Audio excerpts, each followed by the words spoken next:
Selamat pagi, siang, sore, dan malam untuk teman-teman dan Bapak Ibu dosen yang mendengarkan. Pada hari ini saya ingin menyampaikan presentasi tentang Value Engineering Project Through Delta Facility. Sebelumnya saya ingin perkenalkan diri, saya adalah Agwin Kenneth Parasian Turnip dengan NIM 2101011913098. Ingin menyampaikan presentasi dari tugas rekayasa nilai. Pertama, saya ingin menyampaikan tentang deskripsi proyek. Deskripsi proyek ini difokuskan pada alternatif pembangunan saluran periferal, yang dimana proyek ini dipercaya sebagai solusi untuk melewati Sacramento dan delta Sungai San Joaquin untuk menyalurkan air Sungai Sacramento langsung ke delta selatan. Dibandingkan langsung melewati delta, proyek ini mengusulkan kanal baru yang melalui bagian utara delta. Kanal baru ini akan mengalirkan air ke sentral delta. Ruang lingkup studi nilai. Value engineering studi ini satu-satunya studi yang saat ini direncanakan untuk proyek ini. Ruang lingkup dari studi value engineering ini adalah untuk memvalidasi konsep kanal baru yang akan menyampaikan 4000 CVA dari Hood CA ke Central Delta. Tim value engineering ditugaskan untuk mengoptimalkan konsep ini dan mempertimbangkan penyelarasan alternatif yang memungkinkan air bisa diambil dari Sungai Sacramento yang berada di antara Hood dan hutan Walnut CA. Tujuan studi: menentukan kelayakan teknis dari rencana yang diusulkan, merekomendasikan penjajaran yang disukai, menyediakan kriteria yang relevan untuk desain dan konstruksi, menyediakan kriteria yang relevan untuk operasi proyek. Metodologi nilai. Studi ini menggunakan metodologi nilai standar internasional yang didirikan oleh SAVE Internasional. Value metodologi atau VM menggunakan proses dengan 6 fase yang dilaksanakan dengan format lokakarya. VM fokus untuk meningkatkan nilai dengan mengidentifikasi cara yang paling efisien untuk mencapai suatu fungsi yang sesuai dengan ekspektasi para pelanggan. Dengan proses ini, tim FM mengidentifikasi fungsi-fungsi penting proyek dan memilih alternatif terbaik untuk menjadi solusi yang dapat diterapkan untuk peningkatan nilai. Seringkali kendala atau batasan diberlakukan pada studi value untuk menentukan batasan antara aspek proyek yang akan dipertimbangkan oleh pemangku kepentingan proyek untuk diubah dan yang tidak dapat diubah. Kendala-kendala ini disebabkan dari berbagai alasan politik, teknik, jadwal, atau lingkungan. Untuk studi value ini, tidak ada kendala yang harus diidentifikasi dan diselesaikan dengan solusi kreatif untuk peningkatan nilai. Untuk analisa biaya proyek, tim value diberikan tingkat ringkasan. Perkiraan biaya konstruksi 9 item sebagai bagian dari laporan proyek per bulan Maret 2007. Selain itu, perkiraan detail terbaru disiapkan oleh DWR, disediakan untuk mendukung angka-angka ini. Dokumen berjudul Fasilitas Terisolasi Sistem Kanal by Delta, perkiraan biaya konstruksi, pada bulan Agustus 2006 juga disediakan. Dua dokumen itu dibandingkan dengan informasi biaya yang lain yang disediakan oleh berbagai anggota tim. Keseluruhan biaya building block telah dikembangkan untuk struktur intake atau saringan ikan, stasiun pompa, berbagai jenis jembatan, berbagai sifon, biaya kanal per mil, dan saluran keluar. Hasil workshop atau lokakarya. Tujuan dari dilakukannya workshop adalah mengidentifikasi dan mengembangkan konsep alternatif konsep yang akan meningkatkan keseluruhan nilai dari proyeknya. Dengan menggunakan fungsi analisis dan diagram fungsi analisis sistem teknik atau FAS, tim menyimpulkan bahwa misi dari proyek ini adalah untuk memenuhi Record of Decision atau ROD yang diberikan DWR oleh Calvet. Fungsi dasar yang harus dipenuhi untuk memenuhi ROD adalah meningkatkan kualitas air dan melindungi ikan. Fungsi sekunder yang mendukung fungsi dasar, termasuk mengurangi kadar garam, mengurangi predasi atau hubungan antara organisme pemangsa dengan organisme yang dimangsa, menghindari keterlambatan migrasi, dan mencegah cedera. Analisis fungsi yang akan dilakukan oleh proyek membantu tim untuk fokus pada misi proyek dan akibatnya, dan juga bagaimana mengidentifikasi konsep alternatif yang akan memenuhi misi, serta mengeksplorasi peluang untuk peningkatan nilai. Untuk resolusi alternatif yang pertama ada CF 04, itu deskripsinya adalah alihkan di HUD dan buka saluran ke Snodgrass Slough di McCormick Williamson Truck Loss Slough. Itu capital cost-nya adalah 358.936.000 US dollar. Dan ada resolusi alternatif yang lainnya, ada CF10A, CF10B, CF10C, dan CF15 dengan deskripsi terlampir dan capital cost-nya yang terlampir juga ada 389.861.000 dolar US dollar.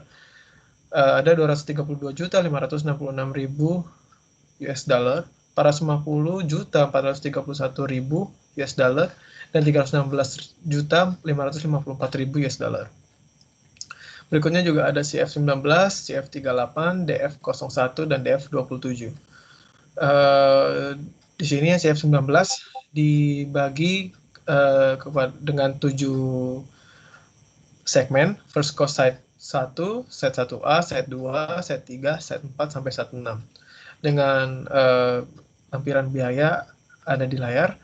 Dan untuk berikutnya CF38, DF01, DF27 dengan deskripsi terlampir, tapi untuk perkiraan biayanya tidak terlampir. Deskripsi proyek. Deskripsi berikut ini diambil dari studi prakelayakan fasilitas True Delta laporan draft memorandum pada Maret 2007. Atas permintaan Bay Delta Office atau BDO, Divisi Teknik DOE, sedang melakukan studi prakelayakan fasilitas True Delta atau TDF. Proyek TDF membayangkan mengalihkan 4.000 kaki kubik per detik air dari Sungai Sacramento dekat Hood dan melepaskannya di South Fork of Mokulam River dekat rawa Beaver. Proyek ini merupakan bagian dari alternatif peningkatan kualitas air Calvet ROD 2000. Beberapa masalah yang akan dibahas dalam studi prakelayakan ini meliputi identifikasi lokasi pengalihan, pemilihan peralatan kanal, persiapan inventarisasi fasilitas yang diperlukan, dan perkiraan biaya awal. Ini adalah peta dari Delta Waterways dan aliran-aliran air dengan arahnya. Dengan beberapa penjelasan di atas ada New Hope Cross Channel, Dragon Turnarounds. Komponen TDF. Dari komponen TDF tadi yang sudah dijelaskan di awal, pertama ada alinyemen kanal. Alinyemen kanal dipilih berdasarkan kondisi geologi dan fondasi untuk pembangunan tanggul, kemudahan perubahan dan relokasi fasilitas yang ada seperti jalan, dan yang diperlukan lokasi struktur intake dan outlet. Pertimbangan diberikan untuk menghindari daerah berkembang, menara komunikasi, tikungan tajam, lahan basah, dan tempat-tempat bersejarah di sepanjang sejajaran TDF. Saluran terpendek dipilih dengan mempertimbangkan antisipasi biaya konstruksi saluran dan biaya pembebasan lahan. Namun, alinyemen TDF menyimpang dari alinyemen peripheral kanal yang direncanakan di awal. Kanal tepi mengikuti ke arah timur untuk memungkinkan kelebihan timbunan dari pengalihan yang akan digunakan untuk pembangunan jalan bebas hambatan. Alinyemen dipilih untuk melewati atau mendekati properti yang dimiliki DWR. Ini akan memungkinkan properti DWR digunakan sebagai lubang pinjaman. Namun, masalah hak jalan tidak ditangani pada tahap ini. Untuk yang kedua, ada geometri kanal. TDF didesain untuk membawa debit 4000 CVS. Kanal tidak akan bergaris dan memiliki bagian trapesium. Untuk menghindari erosi tanggul dan dasar saluran yang maksimum, kecepatan yang diizinkan dibatasi hingga 2,5 kaki per detik. Bagian dalam kanal akan miring ke 3H/1V. Kemiringan ini akan dipertahankan dari dasar kanal hingga puncak tanggul. Seluruh kemiringan bagian belakang tanggul akan dibuat miring ke 2H/1V. Kemiringan longitudinal kanal ditetapkan menjadi 1 kaki per 1000 kaki, dan end manning ditetapkan menjadi 0,025. Dalam kondisi seperti ini, lebar kanal di bagian dasar menjadi sekitar 110 kaki. Bentuk ini akan disediakan di seluruh penyelarasan TDF kecuali di jembatan dan sifon. Berikutnya ada elevasi outlet seal.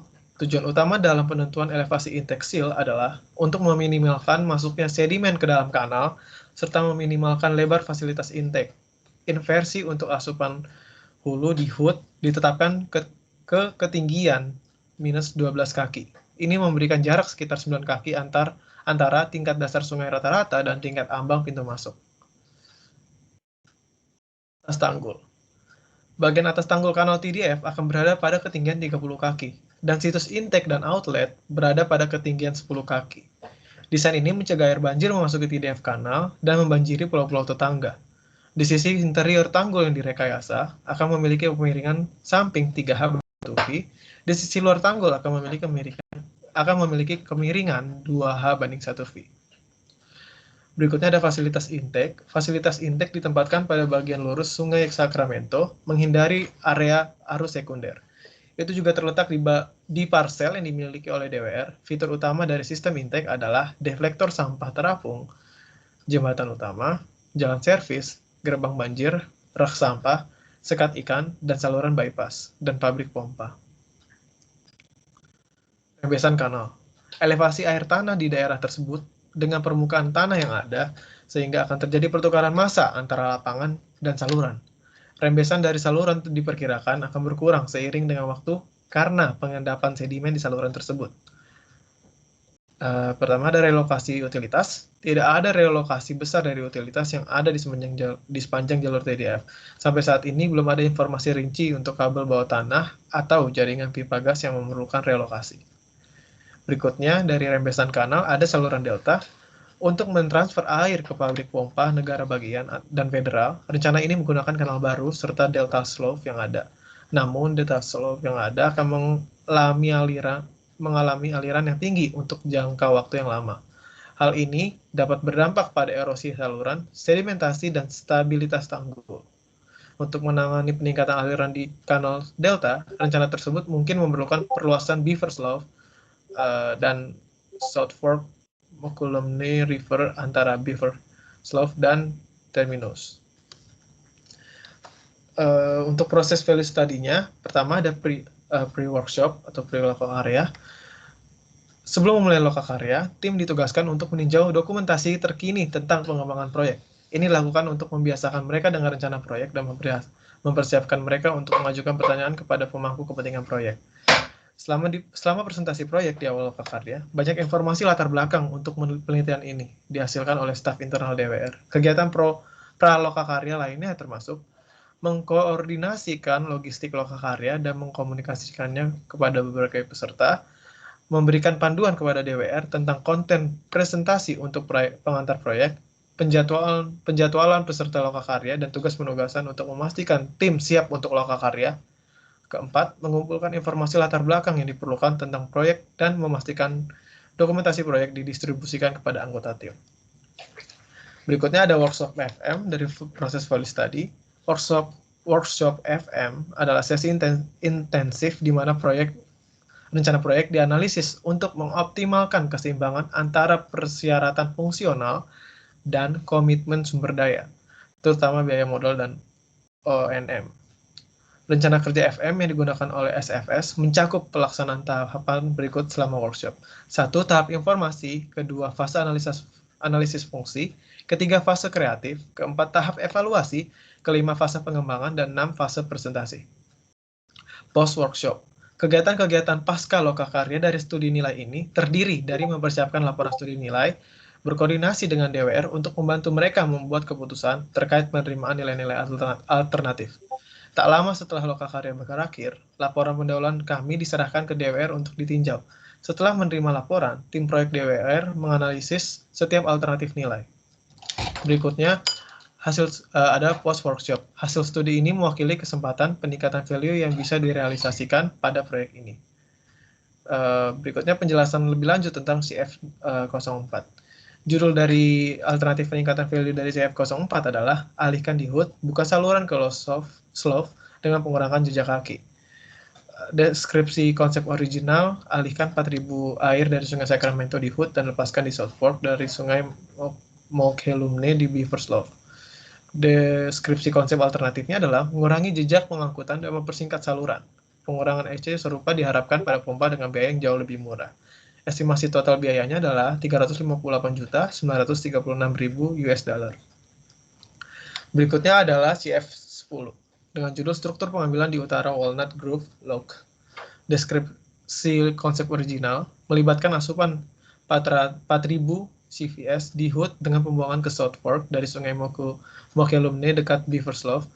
Dengan deskripsi konsep alternatif, konsep ini termasuk layar ikan di sungai, gorong-gorong, kotak diperkuat melalui bagian tanggul, sebuah forebay, rak sampah, stasiun pompa kepala rendah, atau kecuali alternatif B, pintu air, beberapa pipa ke Sungai Mokelumne, dan struktur saluran keluar. Estimasi biaya totalnya ada 3 opsi, yaitu opsi pertama 389 juta US dollar, kedua adalah 232 juta US dollar, dan ketiga yang paling mahal adalah 450 juta US dollar. Yang ketiga adalah CF-15 dengan judul alihkan di Georgiana Slough dan potong saluran melintasi Staten Island ke South Fork. Dengan deskripsi konsep original dan alternatif terlampir di sini, dengan biaya estimasi total sekitar 316 juta US dollar. Berikutnya ada CF-19 dengan judul alihkan di beberapa lokasi dan pertimbangkan kapasitas saluran penerima hilir dalam mencari dan mengukur pengalihan. Dengan deskripsi konsep original dan deskripsi konsep alternatif terlampir. Yang berikutnya adalah CF-38. Judulnya tingkatkan kapasitas pengalihan delta cross channel atau DCC dan tambahkan layar ikan. Deskripsi konsep original terlampir di sini. Secara singkatnya adalah fasilitas DCC yang ada menghubungkan Sungai Sacramento dengan delta pusat dan selatan melalui Snodgrass Slough dan sistem Sungai Mokelumne. Deskripsi konsep alternatifnya adalah melibatkan perbaikan gerbang DCC yang ada, meningkatkan kapasitas pengalihan DCC, memperluas saluran pengalih DCC, dan biaya estimasi totalnya adalah kalau misalkan dengan 12.000 CVS aliran adalah menghabiskan 369 juta US dollar, dan jika dengan aliran 4.000 CVS adalah 140 juta US dollar. Yang berikutnya adalah DF01. Judulnya adalah layar plat vertikal di sungai. Dengan deskripsi konsep original secara singkat adalah konsep asli melibatkan beberapa layar V atau layar tipe berprofil vertikal berukuran 4.000 CVS dan terletak di dalam saluran intake. Deskripsi konsep alternatifnya secara singkat adalah fasilitas penyaringan ikan yang diusulkan di sungai akan mencakup sekitar 1.200 kaki panjangnya dengan 20 kaki layar dalam untuk memberikan kecepatan pendekatan 0,2 fps. Biaya estimasi totalnya tidak terlampir. DF27 dengan judul sediakan tempat sampah dan gerbang kepala di sisi sungai tanggul dan temukan struktur intake di sisi darat. Deskripsi konsep original secara singkat adalah konsep asli menempatkan seluruh struktur intake di sisi sungai tanggul. Dengan deskripsi konsep alternatif adalah untuk menjaga ukuran layar pena lebih kecil dan untuk melindungi stasiun pompa dari banjir. Letakkan truss racks dan gerbang kepala di Sungai Sacramento. Estimasi biaya total tidak terlampir. Berikutnya adalah strategi lingkungan. Strategi proses dokumentasi lingkungan. Yang pertama adalah fasilitas True Delta akan memerlukan tindakan kebijaksanaan oleh Departemen Sumber Daya Air dan Biro Reklamasi AS yang menjamin persiapan dokumen lingkungan masing-masing sesuai dengan CEQA dan NEPA. Kedua adalah pimpinan dan agen yang bertanggung jawab. CEQA dan NEPA masing-masing memerlukan pemilihan satu badan pimpinan untuk persiapan dokumentasi lingkungan. Berikutnya adalah strategi sumber daya dengan poin pertama, keindahan. Ini adalah hal yang utama secara khusus untuk alternatif yang melibatkan struktur intake bagian bawah air di tanggul. Yang kedua, sumber daya pertanian. Ini adalah hal yang utama juga secara khusus alternatif yang melibatkan fasilitas angkutan yang baru. Yang ketiga ada kualitas udara. Yang keempat ada sumber daya biologi. Yang kelima ada ikan. Fish strategi. Strategi yang dilakukan adalah meminimalisir dampak kepada ikan dan satwa liar yang berkaitan dengan alternatif yang akan dilakukan, dan untuk mengurangi semua dampak yang tidak terhindarkan. Hal spesifik khusus adalah spesifik yang terdaftar, ikan Anadromous atau ikan yang melewati lokasi proyek dan spesies lainnya. Dengan spesies ikan yang menjadi perhatian terlampir di layar. Strategi penghambat migran pada hulu sungai. Pelepasan air yang dialihkan dari Sungai Sacramento ke Delta Tengah akan memerlukan instalasi pengukuran untuk menangani migran hulu yang mengarah ke pembuangan. Dua cara untuk mengatasi masalah itu telah dibahas. Solusi yang pertama yaitu mengizinkan migran hulu untuk mengambil rute ini. Kemudian kami akan menyediakan fasilitas jalur ikan agar bisa melewati pipa dan di sekitar gerbang banjir, stasiun pompa, layar ikan, dan kompleks tempat sampah. Solusi kedua adalah mencegah ikan memasuki saluran dengan memasang penghalang pada tailwater di tempat pembuangan dari fasilitas. Alternatif ini tergantung pada kemampuan ikan untuk menemukan rute alternatif kembali ke Sungai Sacramento. Saran desain, selain alternatif value di bagian sebelumnya, tim telah menghasilkan beberapa ide. Secara garis besar, ide-ide tersebut dipilih sebagai saran ide bukan sebagai alternatif value. Karena, 1. Peluang peningkatan value relatif kecil. 2. Konsep tersebut tidak dapat dievaluasi atau dikembangkan secara memadai dalam batasan sumber daya workshop. Saran desainnya juga biasanya dikaitkan dengan masalah seperti peningkatan operasi, kemudahan perawatan, konstruksi yang lebih mudah, mengurangi resiko klaim konstruksi, klarifikasi dokumen konstruksi, atau kondisi kerja yang lebih aman. Berikut adalah lampiran estimasi biaya dan penjelasan di setiap proyeknya. Dengan total biaya estimasinya adalah 443.878.000 US dollar. Saya ucapkan terima kasih atas perhatiannya.